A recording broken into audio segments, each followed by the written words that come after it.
नरसिंह मेहता के जीवन को देख लीजिए। नरसिंह मेहता के ऊपर तो भगवान ने ऐसी कृपा कर दी, नितांत गरीब बेचारा, बेटी के घर में विवाह, ससुराल में पत्र बनाया जा रहा था। बेटी को पता चला कि मेरे पिताजी के लिए यह पत्र भेजा जाएगा।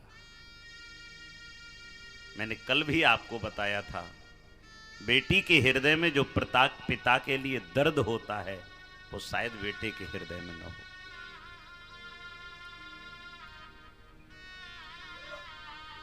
रामा ने जब ये देखा कि ये पत्र मेरे पिता के पास भेजा जाएगा तो रामा तो रो पड़ी। पतिदेव को बुलाया, इशारे से पतिदेव आए। पतिदेव ने कहा, रामा क्या बात है? चरण पकड़ के रोने लगी। ये पत्र मेरे पिता के पास मत भेज देना, अगर ये पत्र मेरे पिता के पास चला गया तो मेरे पिता के तो प्राण ही निकल जाएंगे। पति ने कहा, रामा हमारी नहीं चल सकती, हमारे घर के जो बुजुर्ग करेंगे वो होगा। पूरा दिन हो गया रामा को रोते रोते। पत्र वाहक को बुलाया और पत्र लिख करके भेज दिया। और पत्र में जब सामान लिखा जा रहा था तो समधी ने कहा, या तो वो आएगा ही नहीं पत्र को देखकर, क्योंकि पत्र में लिखा ही इतना है, 2 कुंटल चिरौंजी, 3 कुंटल किशमिश। दादी मां कह रही है, स्नान करती हूं तो पैर रगड़ने के लिए सोने की ईंट। अब कौन देगा भाई?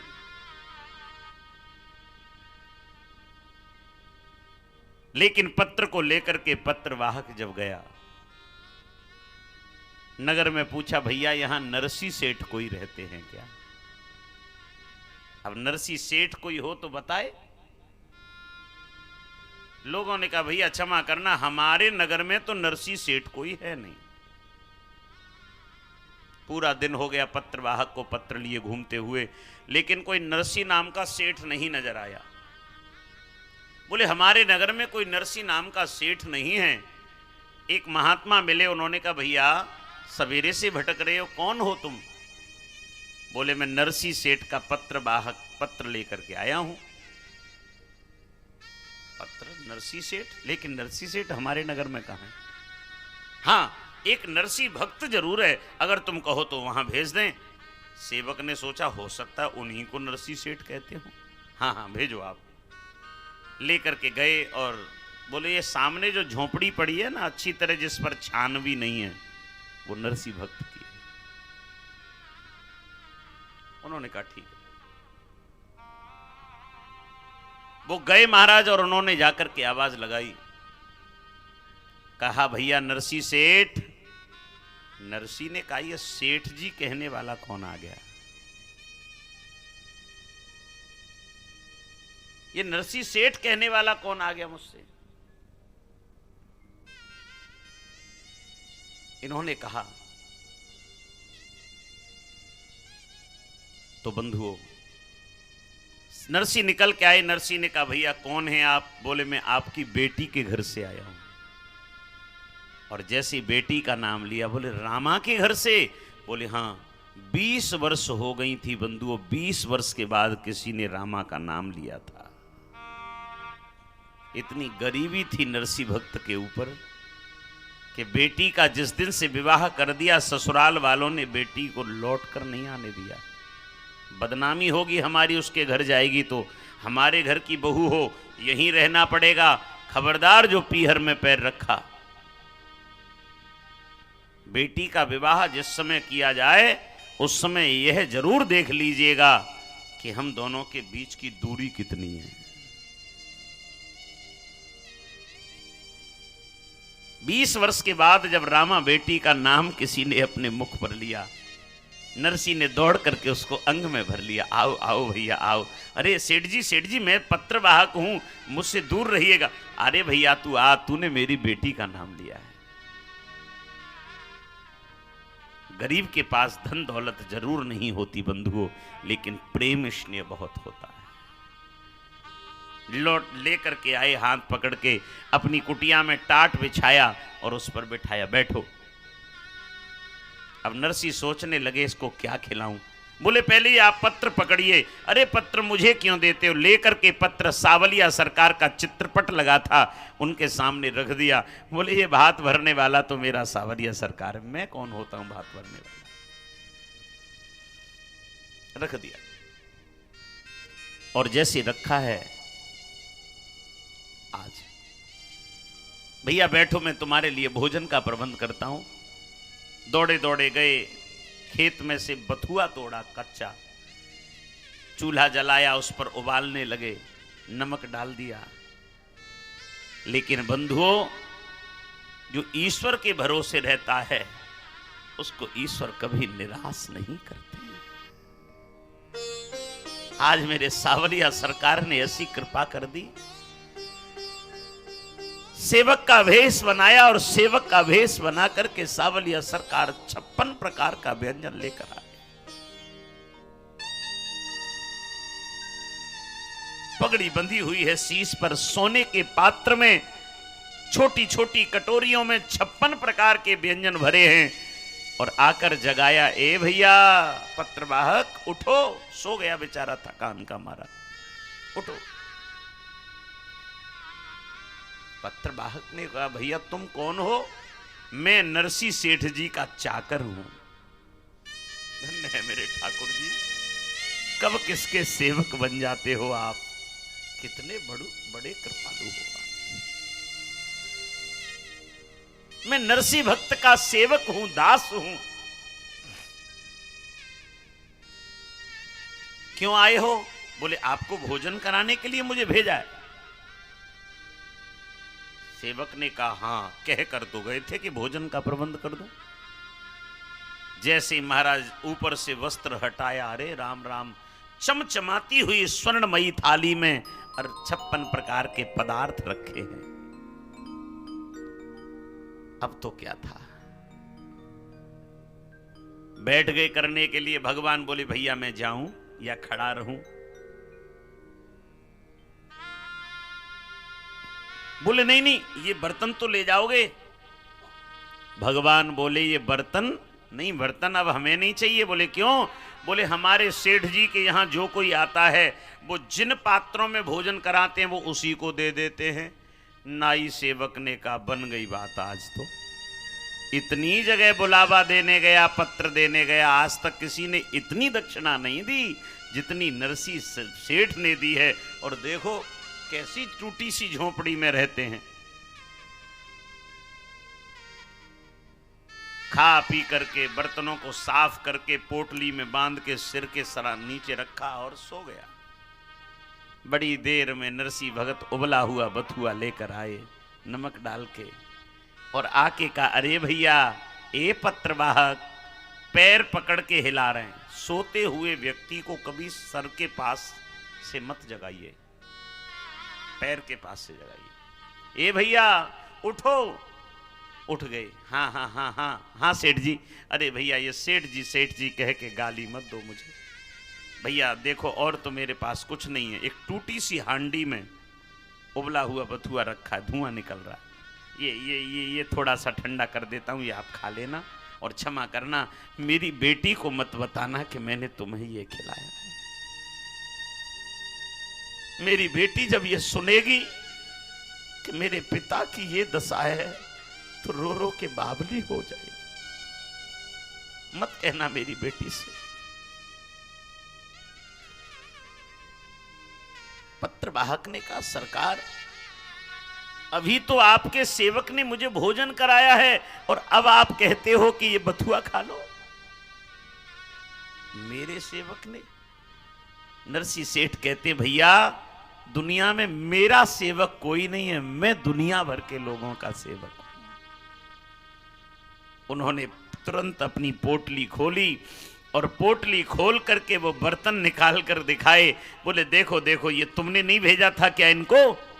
और कहकर गया है आपका सेवक कि ये बर्तन आप खुद ले जाना दक्षिणा में। जो महाराज पात्र खोल कर दिखाए, नरसी भगत तो गिर पड़े धड़ाम से। अरे मेरे सावलिया सरकार, ये क्या कर दिया? ये तो मेरे प्रभु के मंदिर के भोग पात्र हैं, इनमें तो भगवान का भोग लगाया जाता था रोज। समझ गए मेरे कन्हैया ने आज मेरे ऊपर कृपा कर दी। अब तो नरसिंह को विश्वास हो गया। बोले जब भोजन कराने आप स्वयं आए हो, पत्रवाहक का सम्मान करने, तो भात लेकर के भी आप ही जाएंगे। नगर के लोगों से कहा भैया 4 दिन बाद मेरी बेटी के घर में जाना है, तुम सब चलोगे क्या? बोले हाँ हम चलेंगे। पहले लोग एक दूसरे को अपने साथ में लेकर जाते थे, सम्मान कराते थे। चलेंगे भैया, जरूर चलेंगे। अब जिस दिन जाने का समय आया, एक मित्र थे ब्राह्मण इनके, उन्होंने एक टूटी सी गाड़ी उनके पास और बूढ़े से बैल वो दे दिए, भैया ये ले जाओ, इसमें सबको बिठा लेना। अब पूरे नगर में सुबह से दोपहर हो गया घूमते घूमते, भैया चलो भैया चलो, हाँ हाँ चलो चलो आते हैं, लेकिन चौराहे पर जहां गाड़ी खड़ी है वहां कोई निकल के ना आवे। गरीब का साथी कौन है भाई? गरीब का साथी कोई नहीं। धनवानों का मान है जग में, निर्धन का कोई मान नहीं। और हे भगवान बता दे मुझको, निर्धन क्या इंसान नहीं? आज जैसे ही रो रो करके बावला हो गया नरसिंह और आए, आकर नरसिंह भगत खड़े हैं, बैल की लगाम पकड़े रो रहे हैं, तब तक 5-7 महात्मा चले आ रहे सूर। इन्होंने आवाज सुनी, अरे ये तो हमारे भक्त नरसिंह की आवाज है, लेकिन ये रो क्यों रहे हैं? नरसिंह तो सबको हंसाते हैं। नरसिंह क्या बात है भैया, क्यों रो रहे हो? नरसिंह ने कहा महात्मा जी आज मेरी बेटी का भात भरने का दिन है और सब लोगों ने कहा था हम जाएंगे, लेकिन आज कोई भी जाने को तैयार नहीं। इन्होंने कहा देख भैया अगर बुरा न माने तो एक बात कहें। बोले क्या? बोले तुम कहो तो हम चलें तुम्हारे साथ में। नरसिंह ने सोचा कि नहीं कोई नहीं जा रहा, उससे तो अच्छा है कम से कम महात्मा जा रहे हैं, और हमारी संगति तो इन्हीं के साथ हुई है। हाँ आप चलिए। लेकर के नरसिंह मेहता उन महात्माओं को जैसे चले, भगवान समय समय पर भक्त का परीक्षण करते हैं। लेकिन बंधुओं अगर दुख का समय आए, कष्ट का समय आए, पीड़ा का समय आए, तो टूट मत जाना अंदर से। परमात्मा कष्ट का हथौड़ा अगर मार रहे हैं तो समझना कि भगवान हमारी परीक्षा ले रहे हैं, हमारा परीक्षण करने में लगे हैं। बैलगाड़ी एक गड्ढे में चली गई, पहिया टूट गया, बैल गिर गए। अब तो रोने लगे नरसिंह मेहता। कोई महात्मा इधर लुढ़के, कोई इधर, कोई आगे, कोई पीछे। नरसिंह मेहता ने कहा अब क्या होगा? रोने लगे, कैसे मेरी गाड़ी बनेगी? लेकिन बंधुओं जब जब हमारे जीवन की गाड़ी टूटी है तब तब संसार के किसी व्यक्ति ने नहीं बनाई, वो परमपिता परमात्मा ही आकर के बनाते। बड़ी देर हो गई, बैठे बैठे कीर्तन करने में लगे हैं महात्मा। भगवान खाती का वेश बनाए, एक झोला पीठ पर टंगा है, औजार रखे हैं लकड़ी का काम करने वाले, और आके कहा अरे भैया ए महात्मा तेरी गाड़ी टूट गई है, बनवाओगे क्या? नरसिंह खड़े हो गए, हाँ हाँ भैया भैया भैया बनाओ ना, आप जानते हो। बोले मैं कारीगर हूं, बहुत कुशल कारीगर हूं, तो बनाओ ना। तुरंत भगवान की ने गाड़ी का पहिया ठीक कर दिया, और पहिया ठीक करने के बाद जैसे ही चलने को हुए, बोले भैया कहाँ जा रहे हो? बोले ठीक हो गया आपका पहिया। बोले फिर क्या होगा? पहिया ही तो ठीक हो गया है, फिर भी हम जा नहीं पाएंगे। बोले क्यों नहीं जा पाएंगे? बोले देखो ना हमारे बैल बैठे हैं और वृद्ध बैल हैं, अब ये खड़े नहीं हो रहे। भगवान बोले मेरे पास इनका भी प्रबंध है। भगवान गए, कान में ऐसी फूंक मारी कि दोनों बैल खड़े हो गए, और दोनों बैल जैसी खड़े हुए हैं, गाड़ी में बिठाया महात्माओं को, लेकर के चले महाराज। भगवान ने हाथ पकड़ लिया, कहां जा रहे हो, मेरा कुछ मेहनताना नहीं देकर जाओगे क्या? कितनी देर से मजदूरी करने में लगाऊं। नरसी उतर कर खड़े हो गए, भैया भैया क्षमा करना, आज तो मेरे पास कुछ नहीं है, हां अगर कुछ होता तो तुम्हें जरूर देकर जाता।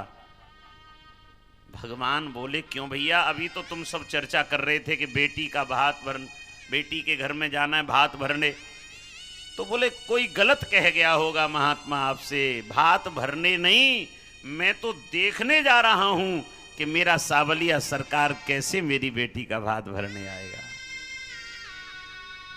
भगवान ने कहा, बाहरे भक्त, हमने अभी तक कोई तैयारी भी नहीं की और तू हमारे ऊपर बैठा है।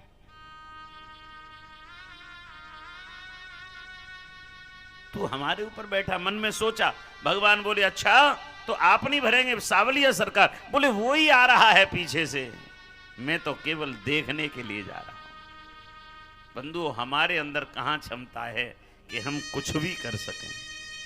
ये तो सब उस ईश्वर की कृपा है, उसने हमें चौकीदार बना के बिठा दिया है। चले तो भैया एक काम करो। बोले क्या? मुझे अपनी गाड़ी में बैठा लो। भगवान बोले, तो सेवक ने कहा आइए। बोले ऐसे नहीं। बोले फिर कैसे? बोले मुझे गाड़ी चलाने का शौक है पर मेरे घर में गाड़ी नहीं है, मैं तुम्हारी गाड़ी को चला के ले जाऊंगा। और जो महाराज भगवान के हाथ में लगाम दी, अब जिसकी जीवन की डगमगाती गाड़ी की लगाम परमात्मा के हाथ में,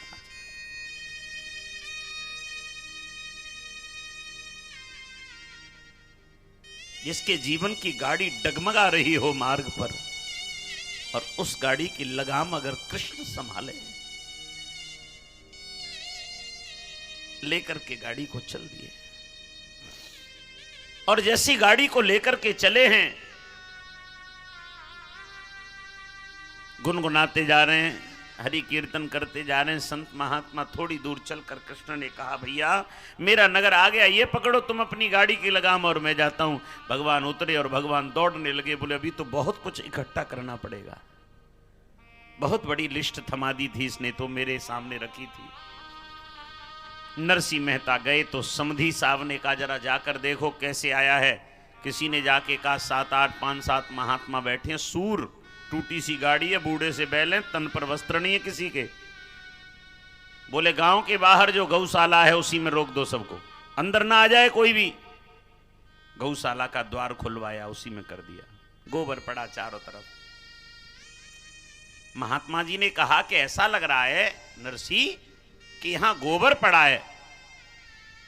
तो नरसिंह ने कहा, मेरी बेटी को मालूम था मेरे पिता महात्मा हैं, उनके साथ संत आएंगे और संतों को इससे ज्यादा सुदृढ़ व्यवस्था क्या मिल सकती है? ये गौशाला में रहने से अच्छी जगह क्या होगी?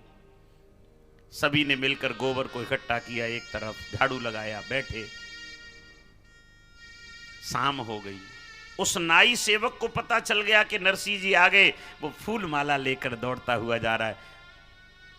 किसी ने कहा कहां जा रहे हो? अरे वो सेठ जी आए। बोले बावला मत बन, टूटी सी गाड़ी में आया, सेठ जी आए, लौट जाए यहां से।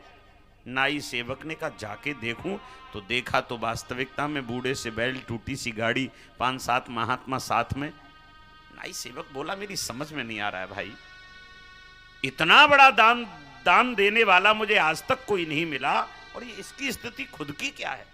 ये कौन सा नाटक है? नरसिंह जी से आके कहा, नरसिंह जी आप यहां रुक गए। नरसिंह ने कहा शांत रहिए, मेरे लिए यही स्थान उचित है, लेकिन मेरा एक निवेदन है। बोले क्या? मेरी बेटी रामा से जाकर कह देना, हो सके तो एक बार मुझसे मिल ले।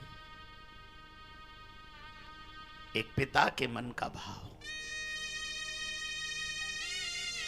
नाई सेवक धीरे से चुपके से महल में प्रवेश कर गया, रामा के कक्ष तक गया और जाकर धीरे से कहा आपके पिता आ गए, नगर के बाहर गौशाला में रुके हैं।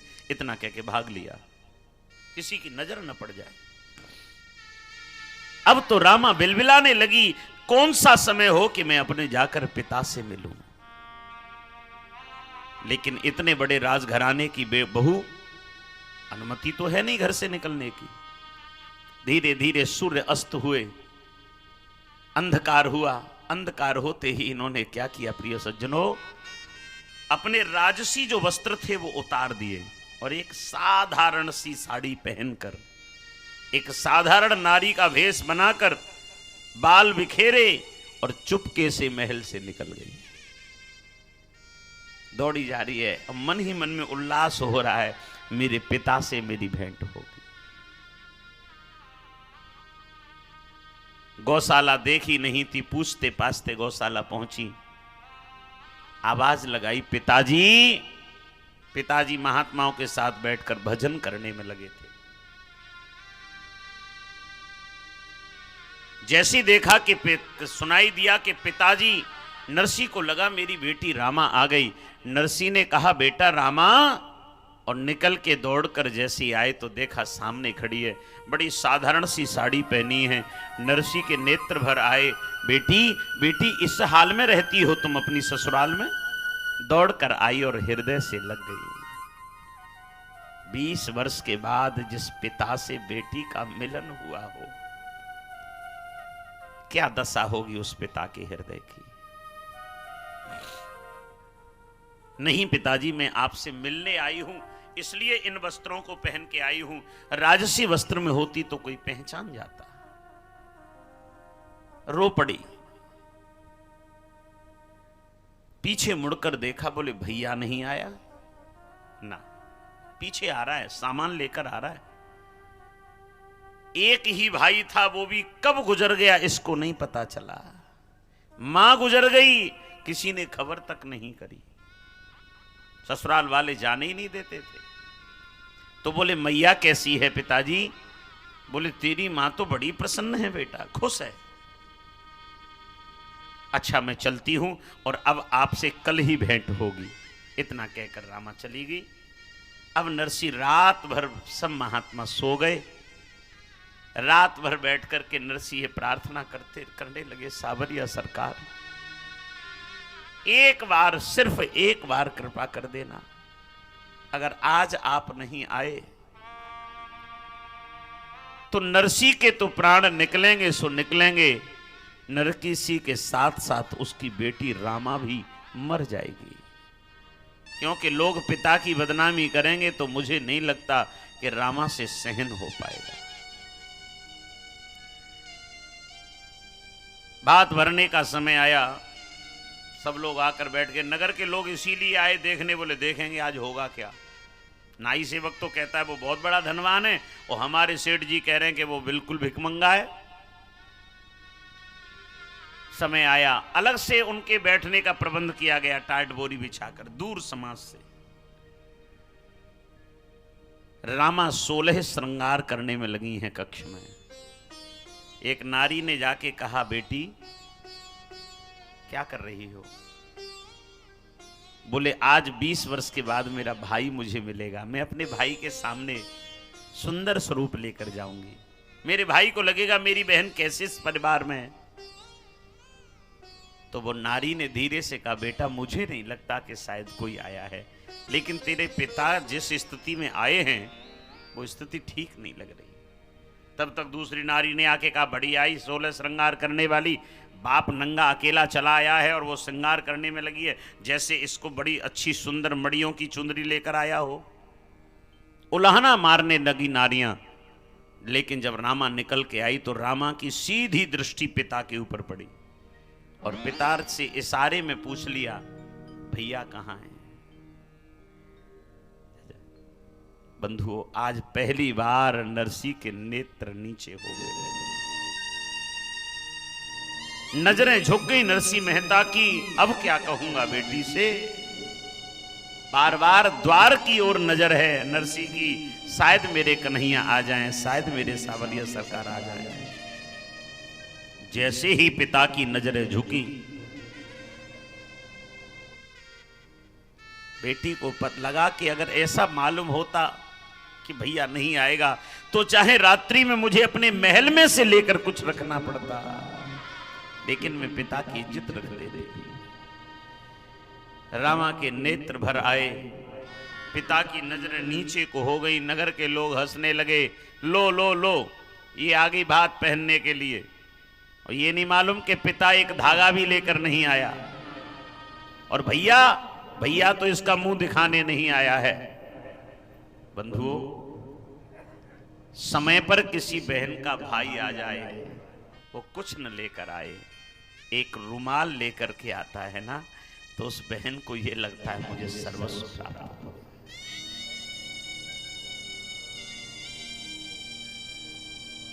सब कुछ मिल गया मुझे। बहन के प्रति कभी मन में कटुराक्ष नहीं होना चाहिए। बहुत सी जगह मैंने देखा है, बोले साहब हमारा बहन और भाई का 8 साल से मिलन नहीं है। ऐसा मत करिएगा। बहन के घर में जब जब कोई आयोजन होता है तो उसकी आंखें तरसती हैं कि मेरे पीहर से कोई आ जाए। कुछ लेकर ना आए, एक धागा लेकर के आएगा, वो स्वीकार कर लूंगी।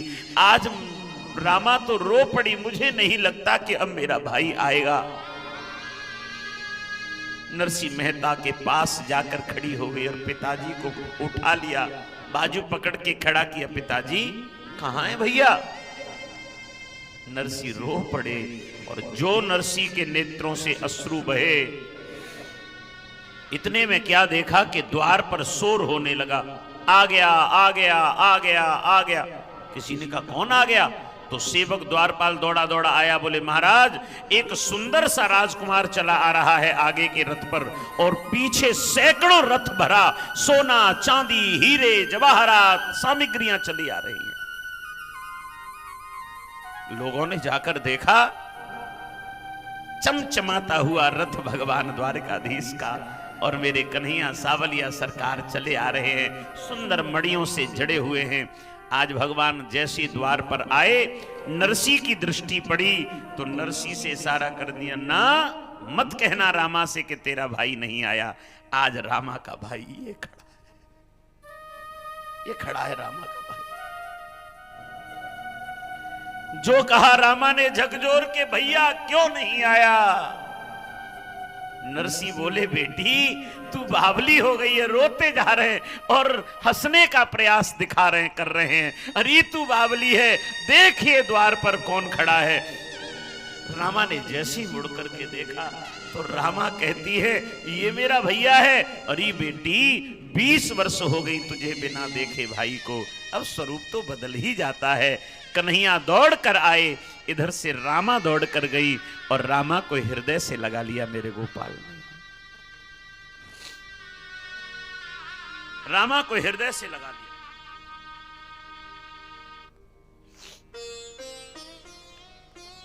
आज रामा को लगा वास्तविकता में मेरा भाई आया है।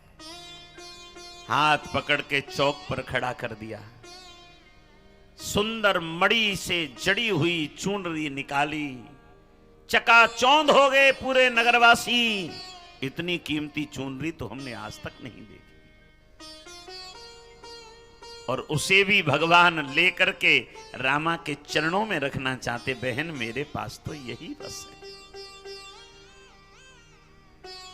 बहन को अगर कुछ देने का अवसर मिले तो अहंकार मत करना, निवेदन करके देना। बहन बस यही है। मैया ने उस चुनरी को उठाया और अपने सर पर रखवा दिया। भैया ये मेरे पीहर की चुनरी है, इसका स्थान मेरे सर पर है, मेरे चरणों में नहीं है। पूरा नगर मौस्तब्ध हो गया, देखता रह गया। नगरवासियों ने कहा धन्य है, जैसा सुना था वैसा ही हुआ है। अब जो नाई सेवक था उसकी तो चढ़ बनी, चिल्लाने लगा, अरे मैंने पहले ही कहा था नरसिंह सेठ जैसा दिलदार कोई संसार में नहीं है, कोई नहीं। पूरे नगर को भात पहनाया, असरफी मोहर बरसने लगी, हुंडियां बरसाने लगे, और कहा जितनी सामग्री है सब उतरवा दी जाए महलों के अंदर, और केवल आज ही नहीं, जब तक आपके नगर में कोई आता रहे आपके घर में, तब तक उसको भेंट करते रहना। सारा कार्य पूर्ण जब हो गया, भगवान चलकर आए और आके कहा नरसी से, भक्त अब मैं जाऊं? नरसी चरणों में गिर पड़े, प्रभु क्षमा करना गोपाल, दुनिया मंदिर बनाकर आपको बुलाती है, देवालय बनाती है आपके लिए, लेकिन मैं कितना अभागा हूं। मैंने हजारों की भीड़ में आपको एक बेटा बना करके बुलाया, क्षमा कर देना नाथ, क्षमा कर देना। भगवान ने नरसी को उठा करके हृदय से लगाया और कहा, नरसी तेरे जैसा भक्त मुझे संसार में आज तक नहीं मिला।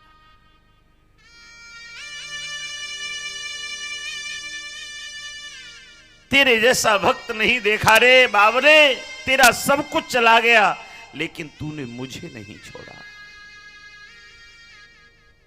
बंधुओं, ये धन दौलत ऐश्वर्य संपदा ये तो आती जाती छांव, इस बीच में हमें कभी ईश्वर को नहीं छोड़ना। अगर ईश्वर छूट गया, संसार छूटे, लेकिन परमात्मा से नाता न टूटे, कभी यह प्रयास करिएगा।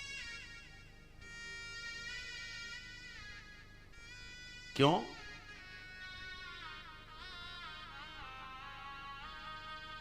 क्योंकि हमें परमात्मा ने भेजा है संसार में।